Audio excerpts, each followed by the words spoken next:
Hello दोस्तों, स्वागत है आपका आपके अपने यूट्यूब चैनल मैथ पाठशाला पर। मैं अमन शर्मा। आज आपका एसएससी जीडी के लिए या जीके जीएस का सेट नंबर 18 है और इससे पीछे मैंने आपको जो 17 सेट कवर कराए हैं उन सभी का पीडीएफ टेलीग्राम चैनल पर दे दिया है, तो आप जाकर वो पीडीएफ देख लीजिए। ठीक है, तो हम लोग शुरुआत करते हैं आज की क्लास के। अपने क्वेश्चन आपसे कहता है यादव सम्राट की राजधानी कहाँ थी। इस वेरी इंपॉर्टेंट क्वेश्चन है। तो सबसे पहले आप याद रखोगे यादव वंश के संस्थापक कौन थे। ठीक है, तो यादव वंश के संस्थापक थे भिल्लभ पंचम को यादव वंश का संस्थापक माना जाता है और यहीं पर यादव सम्राटों की राजधानी देवगिरी को बनाया गया था। ठीक है, और देवगिरी को वर्तमान समय में दौलताबाद के नाम से भी जाना जाता है। यादव वंश का जो विकास है वो मुख्य रूप से तुंगभद्रा नदी से नर्मदा नदी के क्षेत्र में हुआ था। तुंगभद्रा और नर्मदा नदी के क्षेत्र में जो विकास हुआ था वो यादव वंशों का विकास हुआ है। बोलो, बात क्लियर होगी यहाँ तक। यादव वंश की राजधानी देवगिरी है और इसके संस्थापक कौन रह चुके हैं? भिल्लभ पंचम यादव वंश के संस्थापक हैं। अब देखिए, मैंने आपके लिए आगे कुछ जीडी के हिसाब से जो इम्पोर्टेंट आपका हो सकता है उसको एक ही जगह लिया हुआ है। जैसे हर्यक वंश के संस्थापक हैं बिम्बसार। शिशुनाग के हैं कौन? शिशुनाग। नंद वंश के संस्थापक है महापद्मनंदन। मौर्य वंश के संस्थापक है चंद्रगुप्त मौर्य।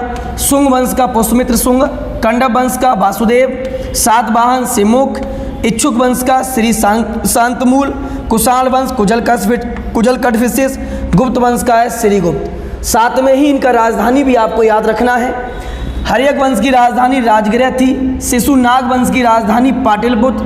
नंद वंश की राजधानी पाटलिपुत्र। मौर्य पाटलिपुत्र हो गया। शुंग वंश पाटलिपुत्र हो गया। कंडव वंश पाटलिपुत्र हो गया।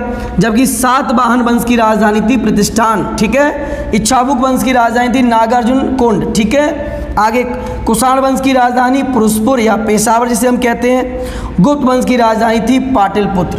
याद रखना, ये जीडी के हिसाब से बहुत इंपॉर्टेंट है आपका। ठीक, और यहाँ पर याद रखना जो सातवाहन शासक थे इन्हीं के द्वारा भारत में सीसा का सिक्का चलाया गया।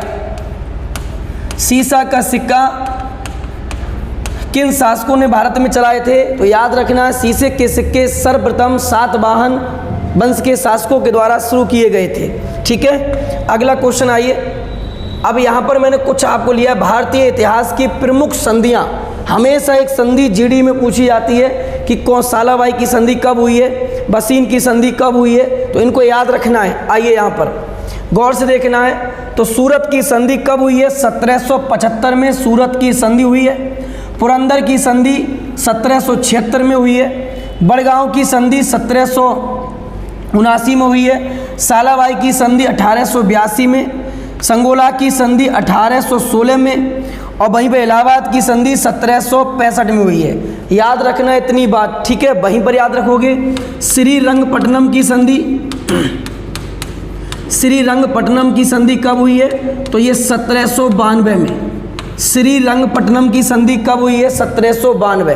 तो इतनी संधि याद कर लोगे, एक बार देख लो। सूरत 1775, पुरंदर 1776, बड़गांव की संधि 1779, सालाबाई की संधि 1882, संगोला की संधि 1816 में हुई है और वहीं इलाहाबाद की संधि 1765 में हुई थी।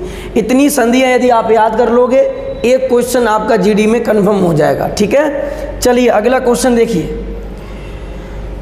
क्वेश्चन में कहा गया है संविधान में निम्नलिखित में से किस पद की व्यवस्था नहीं की गई है, यानी जिसकी चर्चा हमारे संविधान के किसी भी अनुच्छेद में नहीं की गई है तो वो संविधान में भी उसकी चर्चा नहीं होगी। ठीक है, तो पहला है राज्यसभा का उपाध्यक्ष। तो राज्यसभा का उपाध्यक्ष और अध्यक्ष किस में है? अनुच्छेद 89 में राज्यसभा के अध्यक्ष और उपाध्यक्ष की चर्चा है। वहीं लोकसभा का उपाध्यक्ष की चर्चा अनुच्छेद 93 में की गई है। आगे बढ़िए। विधानसभा के अध्यक्ष उपाध्यक्ष की चर्चा अनुच्छेद 177 में की गई है। अब कौन सा रह गया आपका? तो उप प्रधानमंत्री की चर्चा भारतीय संविधान में नहीं की गई है, लेकिन सहायता के लिए बना लिया जाता है। लेकिन संविधान में उप प्रधानमंत्री के पद की चर्चा नहीं है। याद रखोगे इतनी बात। तो राज्यसभा का अध्यक्ष कौन होता है? उपराष्ट्रपति होता है। याद रखोगे इतनी बात। लोकसभा का अध्यक्ष ही निर्धारित करता है कि कोई विधेयक धन विधेयक है या नहीं, और जो राष्ट्रपति राज्यसभा और लोकसभा के बीच यदि मतभेद उत्पन्न हो जाता है तो संयुक्त अधिवेशन जो बुलाते हैं उसकी अध्यक्षता लोकसभा का अध्यक्ष ही करता है। ध्यान रखोगे अनुच्छेद 108 के तहत। ठीक है। आगे विधानसभा का उपाध्यक्ष 177। कमेंट करके बताओगे कि विधानसभा की चर्चा भारतीय संविधान के किस अनुच्छेद में की गई है? ठीक है भाई। चलिए अगला क्वेश्चन देखिए नेक्स्ट। अब यहाँ पर आ जाइए, भारत में Lokpal is very very important है। तो भारत में लोकपाल की बात करें तो सबसे पहले जानिए लोकायुक्त होता क्या है, लोकपाल क्या होता है। तो किसी भी देश में एक भ्रष्टाचार जांच एजेंसी ही क्या है? लोकपाल विधेयक कहलाता है। यानी भ्रष्टाचार की जांच करने के लिए लोकायुक्त का गठन किया जाता है। लेकिन पूरे विश्व में सर्वप्रथम लोकायुक्त का गठन स्वीडन में किया गया 1809 में। याद रखोगे विश्व में कहाँ किया गया? विश्व में प्रथम कहाँ किया गया था? स्वीडन में किया गया। कब किया गया? 1809 में किया गया। याद रखोगे। वहीं भारत में ये सर्वप्रथम कब आया? 1968 में संसद में आया। ठीक है। किसके समय आएगा? इंदिरा गांधी के समय आया था। और इसको 2013 में संसद से मंजूरी मिल गई। ये संसद से पारित हो गया। कब हुआ है पारित? 2013 में। लेकिन भारत को पहला लोकायुक्त इस समय नहीं मिला था। अब जाकर 2017 में भारत का पहला लोकायुक्त का गठन किया गया जिसका नाम था पीसी घोष। पहले लोकायुक्त कौन है? पीसी घोष हैं। पिनाकी चंद्र घोष के नाम से भी इनको जाना जाता है। भारत में लोकपाल विधेयक को लेकर बहुत आंदोलन चलाए गए हैं और जिसमें मुख्य भूमिका अनशन करने की या आंदोलन चलाने के लिए मुख्य रूप से कौन थे? अन्ना हजारे थे। समाज सेवी कौन थे? अन्ना हजारे। इन्होंने लोकपाल विधेयक लाने के लिए दिल्ली में अनशन किया था कंटिन्यू। याद रखना इतनी बात। भारत में लोकपाल विधेयक से संबंधित कौन है? अन्ना हजारे। जैसे भारत छोड़ो आंदोलन गांधी हो गए, असहयोग आंदोलन महात्मा गांधी जी हो गए, ऐसे ही भारत में लोकपाल विधेयक को लाने के लिए अनेकों अनशन किए अन्ना हजारे जी के द्वारा किए गए थे। ठीक है। चलिए अगला क्वेश्चन देखिए। क्वेश्चन कहता है डोल ड्रम तटबंध कहाँ पर स्थित होता है? आराम से मेरी बात को समझने की कोशिश करना। ये अपने पास पृथ्वी है और ये भूमध्य रेखा है। कौन सी रेखा है दोस्त? भूमध्य रेखा है। भूमध्य रेखा के दोनों तरफ 0 डिग्री है, 10 डिग्री सेल्सियस, 10 डिग्री है ये भी। ठीक है, बात क्लियर है। तो यहाँ पर होता क्या है, भूमध्य रेखा पर सूर्य की किरणें सालों भर कैसी पड़ती हैं? लंबवत पड़ती हैं। सूर्य की किरणें सालों भर कैसी पड़ती हैं? लंबवत पड़ती हैं। और लंबवत पड़ने के कारण भूमध्य रेखा की जो वायु होती है वो गर्म होकर हल्की हो जाती है। याद रखना, गर्म होकर हल्की हो जाती है। वो धीरे धीरे धीरे धीरे ऊपर की ओर उठने लगती है और इसी कारण से भूमध्य रेखा के आसपास शांत क्षेत्र बन जाता है। इसीलिए इस पेटी को नाम दिया जाता है डोल ड्रम। याद रखोगे। तो भूमध्य रेखा के दोनों तरफ 0 से 10। ठीक है। क्यों? क्योंकि सूर्य की सालों भर यहाँ पर लंबवत किरणें पड़ती हैं जिस कारण से यहाँ की वायु गर्म होती है और ऊपर उठ जाती है। ठीक है, बात क्लियर। और यहाँ पर कोई भी पवन फिर नहीं चलती है। तो आपका आंसर हो जाएगा भूमध्य रेखा। ठीक है, बात क्लियर। इसको हटा दूँ। चलिए आगे समझिए भाई। देखो इसी में कुछ और दे रखा है, कर्क रेखा। कर्क रेखा कहाँ पर? उत्तर में है, 23.5 अंश। 23.5 अंश उत्तर में है। मकर रेखा 23.5 अंश दक्षिण में है। सूर्य कर्क रेखा के ठीक ऊपर कब होता है? तो याद रखना है 21 जून को। कब होता है? 21 जून को। और वहीं सूर्य मकर रेखा के ऊपर कब होता है, यानी दक्षिण में कब होता है, तो ये होता है 22 दिसंबर को। याद रखना, कर्क रेखा के ऊपर सूर्य होता है 21 जून को और मकर रेखा के ऊपर कब होता है, 22 जून को। और जो 21 जून को सूर्य कर्क रेखा के ऊपर होता है, इसे कहते हैं कर्क संक्रांति। क्या कहते हैं, कर्क संक्रांति। और वही मकर रेखा के ऊपर होता है, इसे कहते हैं मकर संक्रांति। मकर संक्रांति, ठीक है। इसे हम लोग समर सोलस्टिक भी कहते हैं, समर सोलस्टिक। इसको हम लोग विंटर सोलस्टिक भी कहते हैं, विंटर सोलस्टिक। ठीक है, बात क्लियर यहाँ तक। एग्जाम में क्वेश्चन आता है उत्तरी गोलार्ध में सबसे बड़ा दिन कब होता है, तो उत्तरी गोलार्ध में सबसे बड़ा दिन होता है 21 जून को। ठीक है, बड़ा दिन होगा कौन से गोलार्ध में, उत्तरी गोलार्ध में। अगर उत्तरी गोलार्ध में 21 जून को बड़ा दिन होता है तो ये तो कन्फर्म है कि उत्तरी गोलार्ध में रातें कैसी होंगी, छोटी होंगी। ठीक है, अगर 21 जून को उत्तरी गोलार्ध में दिन बड़ा है तो दक्षिणी गोलार्ध में 21 जून को, क्योंकि सूर्य उत्तर में है, तो दक्षिणी गोलार्ध में दिन छोटे होते हैं और रातें बड़ी होती हैं। आगे आइए, 22 दिसंबर देखिए, 22 दिसंबर को सूर्य दक्षिण में होता है मकर रेखा के ऊपर, तो 22 दिसंबर को दक्षिणी गोलार्ध में बड़ा दिन होता है। वहीं उत्तरी गोलार्ध में फिर क्या हो जाएगा, दिन छोटा हो जाएगा। दक्षिणी गोलार्ध में 22 दिसंबर को रातें छोटी होती हैं क्योंकि दिन बड़ा होता है। बोलो यहाँ तक बात क्लियर हो गई। चलिए ठीक है, अब आगे आइए, थोड़ा यहाँ से समझिए बात को। अभी मैंने आपको बताया था ये भूमध्य रेखीय क्षेत्र 0 से 10 का, ये जो पेटी थी आपकी, इस पेटी को कहते हैं डोल ड्रम की पेटी, क्योंकि हम जानते हैं पूरे पृथ्वी ग्लोब पर, हमारे ग्लोब पर पृथ्वी की कितनी पेटियां पाई जाती हैं, 7 पेटियां पाई जाती हैं, जिसमें 4 का संबंध पृथ्वी के घूर्णन गति से रहता है। तो यहाँ पर ये जो है आपके पास, इसी को कहते हैं डोल ड्रम की पेटी। याद रखना इतनी बात, यानी शांत पेटी। ठीक है, आगे आइए। क्वेश्चन कहता है दिल्ली में शीतकालीन वर्षा होती है। आइए ध्यान से मेरी बात सुनना है। यहाँ पर पहले मैप पे थोड़ा देख लीजिए। देखिए, ये है अपने पास अरब सागर। क्या है भाई, अरब सागर है। ये अपने पास बंगाल की खाड़ी है, बंगाल की खाड़ी है।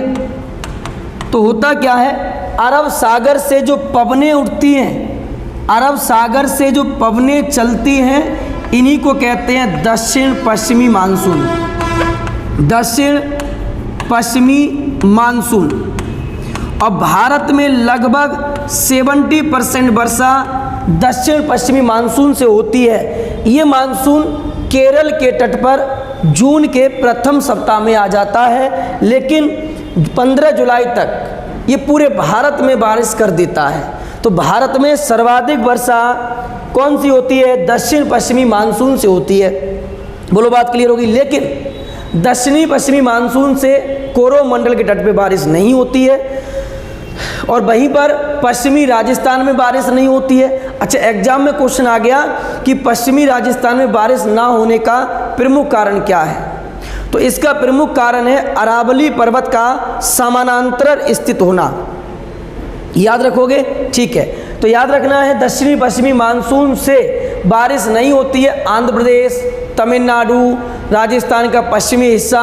क्यों नहीं होती है, क्योंकि इनको हम लोग वृष्टि छाया के क्षेत्र में रखते हैं, तमिलनाडु को और आंध्र प्रदेश को, जबकि राजस्थान में अरावली पर्वत का समानांतर स्थित होना है। ठीक है, तो सर्वाधिक वर्षा दक्षिणी पश्चिमी मानसून से होती है। भारत में लौटता हुआ मानसून उत्तर पूर्वी मानसून कहलाता है। ध्यान रखना, उत्तर पूर्वी मानसून हम इसको कहते हैं लौटता हुआ मानसून, लौटता हुआ मानसून। ठीक है, और जहाँ जहाँ याद रखना जाड़े के दिनों में बारिश होती है, लेकिन दिल्ली का मुख्य कारण बारिश होने का क्या है, पश्चिमी विक्षोभ है। ठीक है, याद रखोगे, इतनी बात कंफर्म हो गई। अब आइए पीछे। तो यहाँ पर यही आपसे पूछा गया था कि दिल्ली में शीतकालीन के दिनों में बारिश होती है, तो मुख्य कारण होगा पश्चिमी विक्षोभ। भारत में सर्वाधिक वर्षा दक्षिण पश्चिमी मानसून से होती है। उत्तर पूर्वी मानसून को लौटता हुआ मानसून कहते हैं। लौटता हुआ मानसून, उत्तर पूर्वी मानसून लौटता हुआ मानसून हो जाता है। बोलो यहाँ तक बात क्लियर हो गई। लेकिन पूरे विश्व में सर्वाधिक जो बारिश होती है वो पर्वतीय वर्षा होती है। याद रखना, वेरी इंपॉर्टेंट क्वेश्चन है। चलिए अगला क्वेश्चन आइए नेक्स्ट। पूर्वी तिमोर की राजधानी क्या है? तो वेरी इजी क्वेश्चन है। पूर्वी तिमोर की राजधानी है दिल्ली और मुद्रा क्या है? डॉलर है। मुद्रा क्या है? डॉलर है। बोलो बात क्लियर हो गई यहाँ तक? ठीक है, नेक्स्ट क्वेश्चन आइए।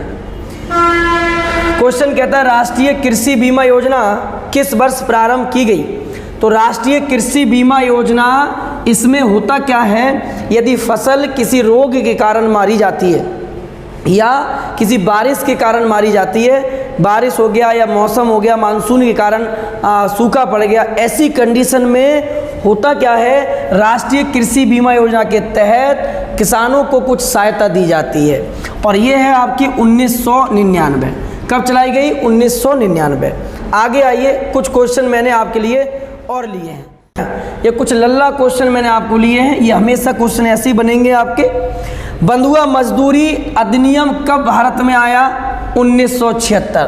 ध्यान रखना है, बंधुआ मजदूरी अधिनियम उन्मूलन अधिनियम 1976। इंदिरा आवास योजना 85-86, राष्ट्रीय स्वास्थ्य मिशन 2005, प्रधानमंत्री ग्राम सड़क योजना 2000। वेरी वेरी इंपॉर्टेंट है, याद रखना है। प्रधानमंत्री ग्राम सड़क योजना 2000, राष्ट्रीय स्वास्थ्य मिशन 2005, इंदिरा आवास योजना 1985-86 और वहीं पर बंधुआ मजदूरी उन्मूलन 1976 में आया। नेक्स्ट क्वेश्चन देखिए अगला। क्वेश्चन कहता है प्रसिद्ध नारा गरीबी हटाओ किस पंचवर्षीय योजना में दिया गया था? ठीक है, तो हम पीछे आपको सभी पंचवर्षीय योजना कवर करा चुके हैं। आराम से समझना एक एक बात। पहली पंचवर्षीय योजना में कृषि की बात कही गई थी। तीसरी पंचवर्षीय योजना में सतत विकास की बात थी।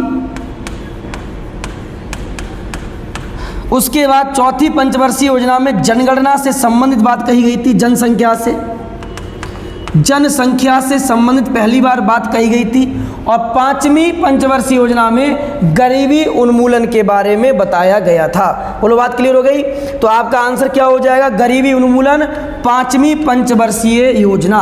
भारत की सबसे असफल योजना तीसरी पंचवर्षीय योजना थी, क्योंकि भारत पाक युद्ध, भारत चीन युद्ध इसमें हो गया था। वहीं पर याद रखना है 1990 में और 92 में कोई भी पंचवर्षीय योजना भारत में नहीं चलाई गई थी। ठीक है, और 1966, 67, 68 में भारत में 3 एक वर्ष की योजना चलाई गई, या पंचवर्षीय योजना नहीं चलाई गई थी। ये भी आपको याद रखना है।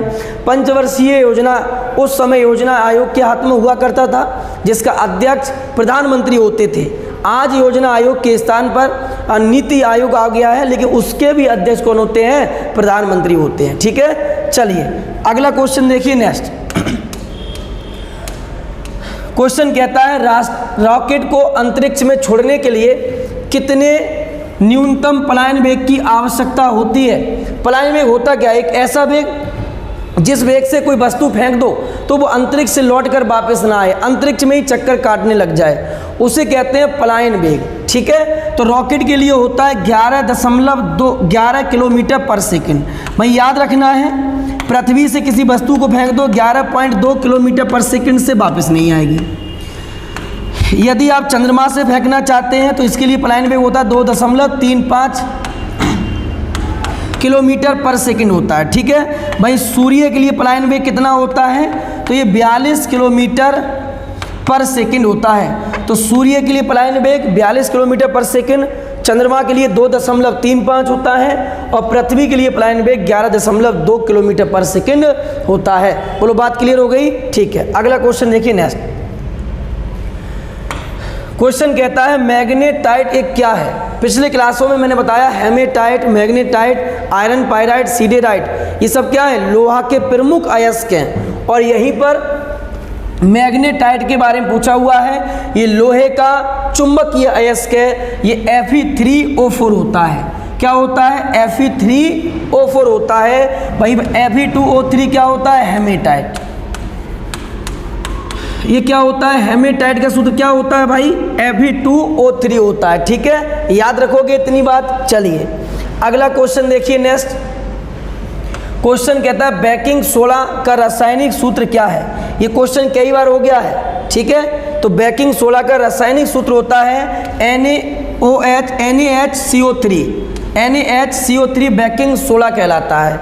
और वहीं पर NaOH सोडियम हाइड्रा ऑक्साइड, इसे हम लोग कास्टिक सोडा के नाम से जानते हैं। क्या होगा, NaOH sodium hydra oxide, Na2CO3 sodium carbonate, याद रखोगे sodium carbonate, sodium hydra oxide. बात क्लियर होगी यहाँ तक। चलिए अगला क्वेश्चन देखिए। नेक्स्ट क्वेश्चन कहता है वृक्क का कार्यात्मक यूनिट क्या होता है। वृक्क मतलब गुर्दा। तो गुर्दा हमारे शरीर में मुख्य रूप से क्यों होता है, इसका कार्य क्या होता है। तो गुर्दा प्रमुख मानव एक उत्सर्जी अंग माना गया है। याद रखोगे, मानव प्रमुख उत्सर्जी अंग किसको माना गया है, तो गुर्दे को माना गया है। और इसकी एक इकाई को कहते हैं नेफ्रॉन, यानी वृक्काणु कहते हैं। ठीक है, अब यहाँ पर इमेज में जरा देख लीजिए, आप इस इमेज को आराम से देखिए, यहाँ पर गौर से देखो। अब किडनी क्या है, मानव का प्रमुख एक उत्सर्जी अंग माना गया है। वयस्क में इसका भार कितना होता है, 125 से लेके 170 ग्राम होता है। वहीं पर ये किस झिल्ली से घिरा हुआ रहता है, तो पेरिटोरियम झिल्ली।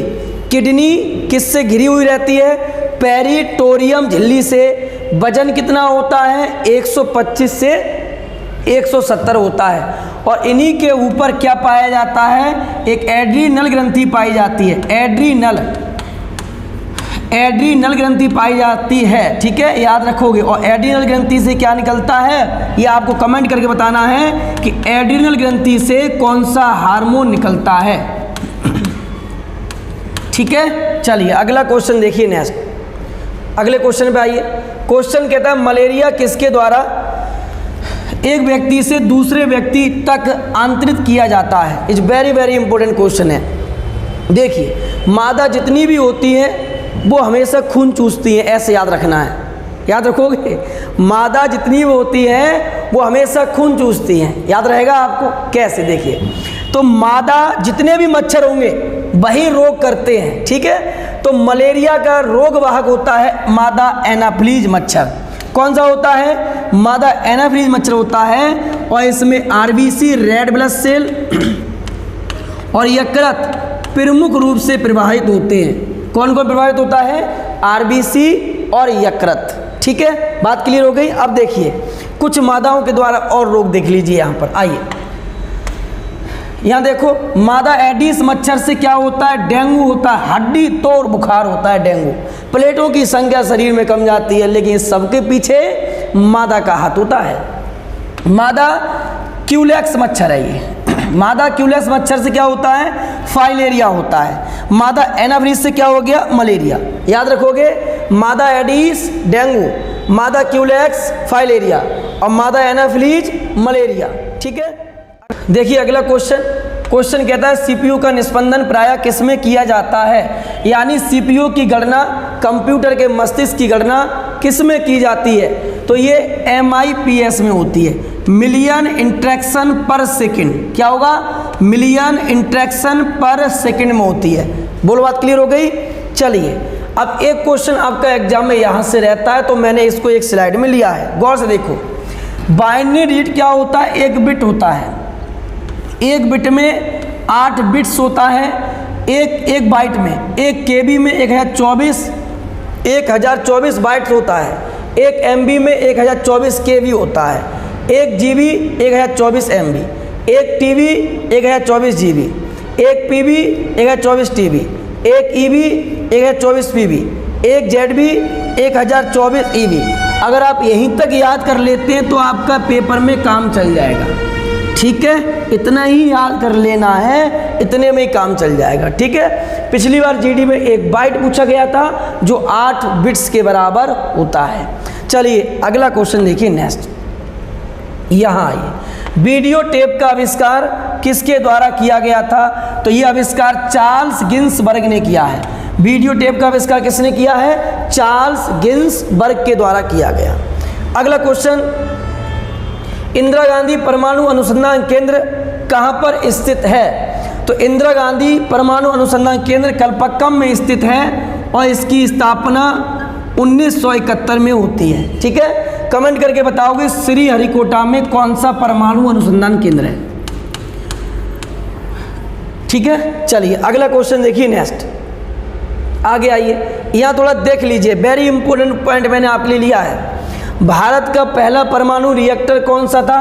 अप्सरा था। ठीक है, और ध्यान रखना है वर्तमान समय में भारत का सबसे बड़ा परमाणु रिएक्टर कौन सा है? तो वो है रावट भाटा। कौन सा है? रावट भाटा। चलिए आगे आइए, नेक्स्ट देखिए भाई, यहाँ पर दिया हुआ है होमी जहांगीर भाभा की अध्यक्षता में 1948 में परमाणु ऊर्जा आयोग की स्थापना की गई। वहीं पर परमाणु ऊर्जा विभाग की स्थापना 1954 में की गई। आयोग कब बना? 1948। विभाग कब बना? 1954। ठीक है, चलिए अगला क्वेश्चन देखिए। नेक्स्ट क्वेश्चन कहता है 27 जून को है क्या? तो वेरी इजी क्वेश्चन है ये तो। एड्स दिवस कब होता है? 1 दिसंबर को। कब होता है? 1 दिसंबर। ठीक है, पर्यावरण दिवस कब होता है? 5 जून को। विश्व जनसंख्या दिवस कब होता है? 11 जुलाई को। तो भाई 27 जून को क्या रह गया? विश्व मधुमेह दिवस। कब होगा?